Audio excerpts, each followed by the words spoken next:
Muito bem, vamos começar aqui a implementação do banco detalhes, né, da página banco detalhes. Ele está reclamando que essa página não existe, então vamos partir para a implementação dela, tá? Banco detalhes page, tá aqui, né? Então na banco lista nós estendemos um stateful widget. Na banco detalhe nós vamos estender um stateless widget, tá?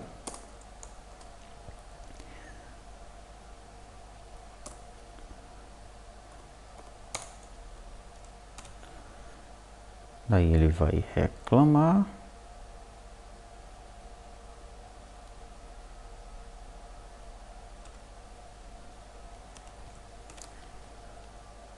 E nós vamos importar o material. Daí ele reclama de novo, porque agora quando é stateless, nós temos que implementar o build aqui dentro, tá? Muito bem. Antes de implementarmos o build, deixa eu fazer aqui o seguinte. Eu vou criar um objeto banco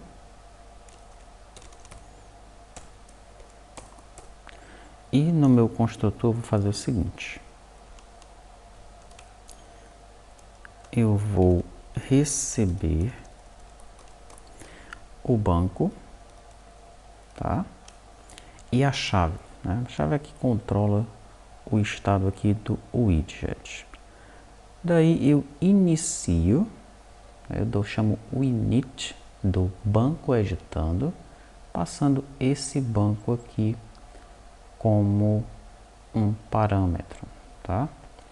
E dessa forma tudo se resolve, né?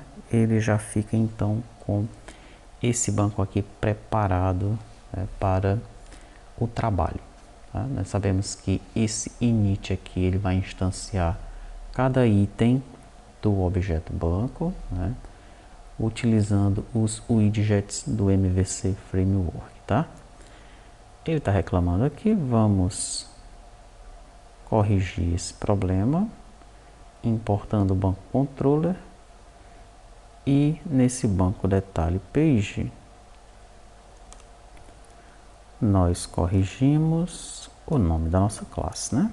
Banco detalhe page. Vou pressionar Alt Shift F para ele corrigir o código para mim. Na nossa página agora, banco lista page, ele ainda está reclamando. É banco detalhe. E eu importo aqui, ó, o banco detalhe page, tá? E pronto, o banco lista page está ok, né? Banco detalhe page. Podemos agora implementar o build. Primeira coisa que nós vamos colocar aqui é o tema, tá? Então, nós retornamos o tema, colocamos ele como light, pegamos a cor do tema, colocamos como color theme, poderia ser uma outra cor. É bom que você, como eu já mencionei, dê uma olhada em como alterar esses dados do tema para ir mexendo no visual da sua aplicação, tá? Pois ela deve ser diferente da aplicação que está sendo feita aí para o treinamento, né? E aqui a questão da plataforma. Então você vai pressionando F12 em cima de tema, ou mesmo aponta aqui para tema data, você vai vendo quais são as opções que tem aqui disponíveis, tá? E na documentação você vê para que serve cada uma dessas propriedades. Depois do tema nós vamos ter aqui um filho, e o filho vai ser um scaffold de novo, né? E como é que a gente vai configurar esse cara aqui? Primeiro nós vamos colocar a e-bar. Sempre é assim, né? Quando nós estamos criando uma tela que tenha o scaffold, nós colocamos a barrinha com o título. Dessa vez, o título que nós vamos colocar, diferente do que nós fizemos no banco lista page, quando nós iniciamos aqui o nosso scaffold, nós colocamos cadastro de bancos, né? Aqui na banco detalhe, o usuário ele já entrou naquela tela onde está listando os dados daquele banco que foi selecionado, tá? Então nós vamos colocar o nome do banco. Vai aparecer lá no título o nome do banco, tá bom? Quais são as ações que a gente vai colocar no scaffold? Nós vamos colocar um flat button, aquele botãozinho que aparece lá em cima na barra de cima, né? Ali na barra da aplicação, na app bar, tá? Esse flat button, né? Ele vai ter a opção de nós excluirmos aquele banco. Então, como child desse flat button, nós vamos colocar um ícone, tá? Esse ícone ele vai trazer essa imagem delete, que é a lixeirinha, tá? E a cor vai ser branca, porque nós estamos utilizando aí um tema light, né? No entanto, a cor da nossa barra, você vai ver que nós já selecionamos mais lá atrás, né? Uma cor mais forte.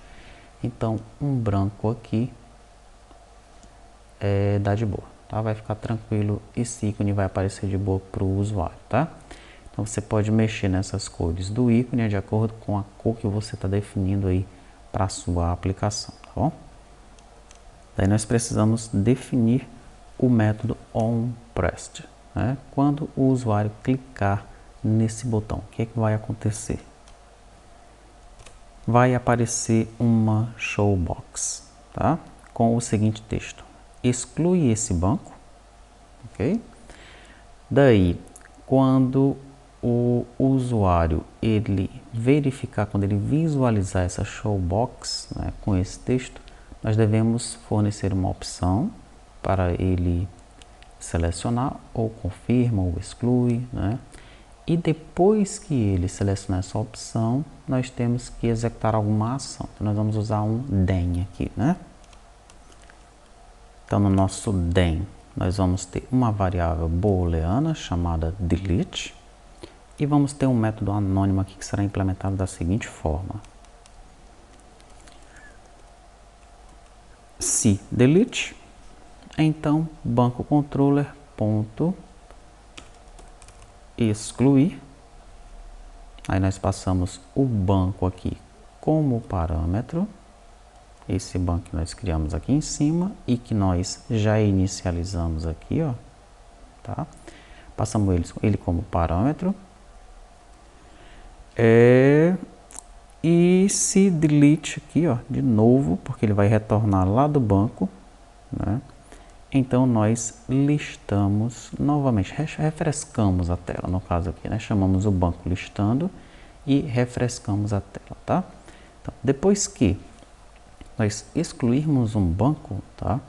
Ele deve refrescar a tela, né? Ele deve mostrar novamente, recarregar a lista e nós chamamos o pop para fechar essa telinha aqui do editando, tá? Então, excluí o banco, fechei a tela, recarreguei a lista, então aquele banco que foi excluído não deve mais aparecer, tá? E você vai verificar se tudo isso daqui está funcionando mesmo devidamente, né? Provavelmente nós temos algum bug nessa nossa aplicação e esse bug você vai caçá-lo nos exercícios, tá? Por que ele está reclamando de showbox? Vamos ver aqui. Porque nós temos que chamar esse showbox de MVC Application, né? Então vamos aqui de novo, Quick Fix, MVC Application View Dart, tá? Se eu pressionar F12 aqui agora, você observa que essa showbox ela está implementada dentro de Dialog Box, que está dentro do nosso MVC Application, tá bom? Então essa showbox ela vai ter dois botões, vai ter dois callbacks, são as duas opções que você pode selecionar, está toda implementada aqui, tá? Se você quiser uma caixa diferente, tem uma Dialog Box, ou seja, tem outras opções aqui dentro. Message Box, tá? Você pode então chamar uma, chamar outra e ir testando quais são as opções que já estão implementadas dentro desse framework, tá? Ou você pode pegar um daqueles widgets que nós vimos lá nos exemplos, tem umas caixas de diálogo bem interessantes lá também, e começar a utilizar um daqueles. Não é obrigado a utilizar os widgets que estão dentro do MVC Framework, né? Ele está aqui apenas para facilitar a sua vida, tá bom? Então vamos fechar aqui. O banco controle excluir, ele não está achando, porque nós temos que importar, né? O banco controle, deixa eu ver se é por causa disso. Na verdade está faltando um C aqui, prontinho, tá? Banco controller ponto excluir. E aqui a gente vai fechando as coisas, né? Fechamos aqui o nosso método, fechamos aqui o showbox, o onPressed, aqui a gente fecha a action, e nesse parêntese aqui, a gente fecha a action, e aqui nesse parêntese a gente fecha a appbar, tá? Ok, e o que é que vem agora, né? Antes de nós finalizarmos o nosso scaffold. Eu vou colocar aqui uma Bottom Navigation Bar, tá? Essa Bottom Navigation Bar, ela é implementada como uma Simple Bottom App Bar. Se eu pressionar F12, nós vamos novamente para dentro do framework, tá? Então é algo implementado pelo framework, não é um widget padrão do Flutter, tá? Essa barrinha que fica lá embaixo, né, uma bottom bar, ela tem 4 botões, ok? E esses 4 botões, tá, eles podem ser implementados. Você vai ver que tem várias opções para você implementar esses 4 botões aí. No nosso caso, né, nós vamos colocar 3 botões. Você já viu no sistema rodando, né, na demonstração que nós fizemos no começo, que é um botão para exclusão, um botão para procura e um botão para edição. Coloca vários botões aqui, ó. Um home bar button, na verdade é esse aqui que a gente vai colocar, né? Daí tem um delete bar, tem um edit, tem um search, tem um stats, tem um events, um history, tá? Então ele implementa alguns tipos de botões aqui, né? History, eventos, stats, search, edit e delete e home, tá? Então nós vamos ter o home, vamos ter o edit e vamos ter o search, ok? Qual temos aqui então? Deixa eu fechar isso aqui. Vamos colocar os 3 botões aqui então. Aqui está o primeiro botão. Veja que o primeiro botão é um home bar button. Daí eu implemento o onPressed, tá? Quando o usuário clicar então nesse botão, pressionar esse botão, nós chamamos o método pop, que é para fechar essa página, né? Imagine isso como se fosse uma pilha, né? Uma pilha de livros, por exemplo, um livro em cima do outro, tá? O push no Navigator aqui, ele coloca um livro sobre o outro. E agora você de cima está vendo esse último livro, tá? Mas tem um livro embaixo, né? Quando você chama o pop, é como se você tirasse esse livro de cima e visse o livro que está embaixo, tá? Então é assim que as páginas elas são organizadas no Flutter, tá? Como uma pilha, tá certo? O push coloca o livro em cima, o pop tira o livro de cima. Põe a página em cima, tira a página de cima, tá? Então o nosso home bar button, ele quer voltar para a página anterior, no caso, né? Por isso nós chamamos o pop. O botão 2 vai ser um search bar button, mas ele não está implementado ainda. Na verdade, nós nem precisamos desse search bar button nessa tela, tá? Eu vou apenas deixar esse botão aqui como referência para você ver como as coisas funcionam e para deixar você também alterar essa tela de acordo com a sua necessidade. E finalmente nós temos o edit bar button, tá? Quando o usuário ele pressionar esse botão, nós vamos, olha, colocar um push, chamar o push do Navigator. O que é que o push faz? Coloca um livro em cima da pilha. Então ele vai pegar uma página e vai colocar em cima da pilha. Que página será essa? Será a página banco persist page, tá? Então eu tô na primeira página que eu vejo é a página lista, o banco lista page, tá listando os bancos, tá? Pressionei em um dos bancos, ele chama o banco detalhe page, que é essa que nós estamos desenvolvendo agora. Ele está exibindo os detalhes daquele banco. Daí eu quero editar aquele banco. Eu chamo a banco persist page, que vai me mostrar os widgets, né, os edits, as caixas de texto para eu conseguir alterar os dados daquele banco, tá? E ele chama esse banco persist page passando o banco como parâmetro e colocando um título, e o título vai ser editar um banco, tá? Para concluir aqui o meu scaffold, eu vou ter um corpo, né? Esse corpo eu vou utilizar um custom screw view e dentro dele eu vou colocar uma sliver list. E o que é essa sliver list? Vamos dar uma olhadinha aqui no YouTube para nós vermos para que ela serve, tá?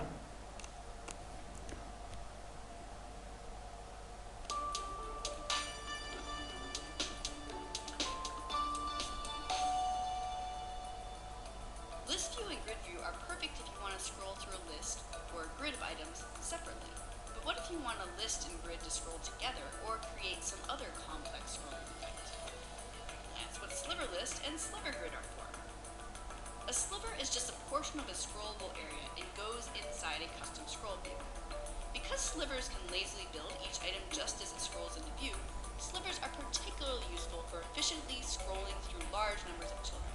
Sliver list takes a delegate parameter, which provides the items in the list as they scroll into view. You can specify the actual list of children with a sliver child list delegate, or build them lazily with a sliver child builder delegate. Sliver grids also can specify children with a delegate or an explicit list. But there's some additional formatting for the cross-access dimension on a grid.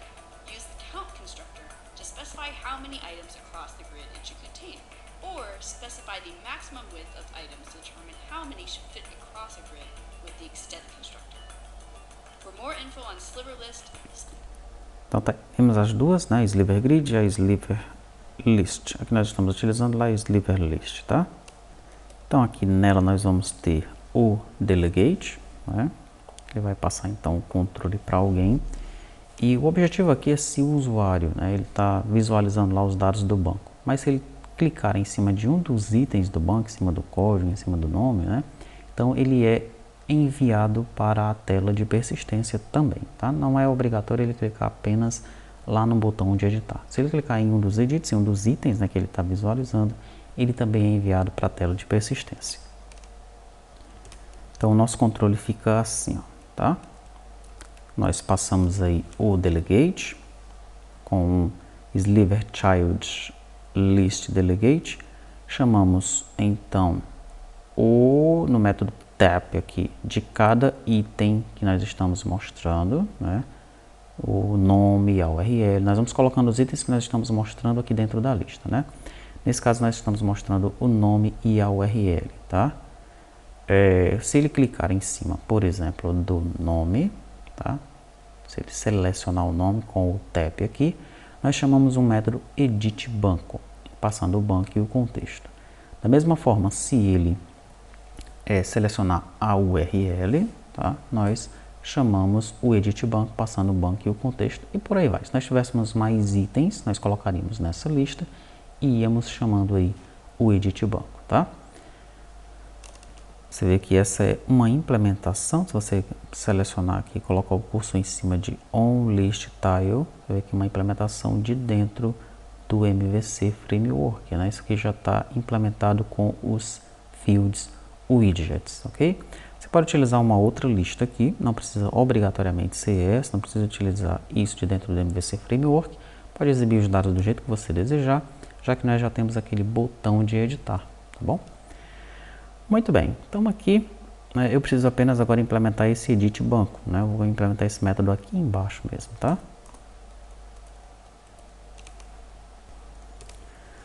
E aqui está o método do edit banco, ok? Então ele recebe aqui um banco, coloca ele para receber aqui um objeto, na verdade, tá? Porque esse banco aqui, se eu pressionar um F12, ele é um objeto E por enquanto nós não temos o model aqui dentro, né? O model está a cargo do controller, tá? Por isso que eu estou utilizando objects aqui. Mas em alguns lugares da aplicação, no lugar de object, eu implementei um banco, né? Então deixa eu utilizar um object aqui. E vamos ver se a gente vai ter problema com isso daí, né? Ok, então o que é que ele faz? Quando ele selecionar um dos itens, eu passo o banco para cá, tá? Pego o contexto e chamo o push de novo, né? Então o push ele é chamado tanto se eu pressionar o botão Edit Bar Button, quanto se eu selecionar um dos itens que estão aparecendo aqui nessa lista, tá? Falta então nós implementarmos a banco persist page, né? Tem algum probleminha aqui ainda, vamos já ver o que é.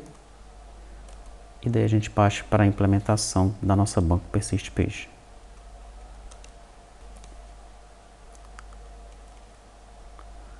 Está reclamando de body.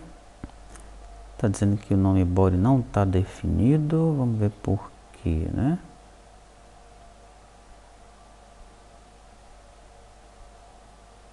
Se você for selecionando os parênteses aqui, você vai vendo onde é que ele fecha, tá? Tá faltando a gente fechar um parêntese aqui. Pronto. Mas nós temos ainda o problema do banco persist page, né? Ok, vamos então agora implementar o nosso banco persist page para nós testarmos a nossa aplicação logo depois, tá?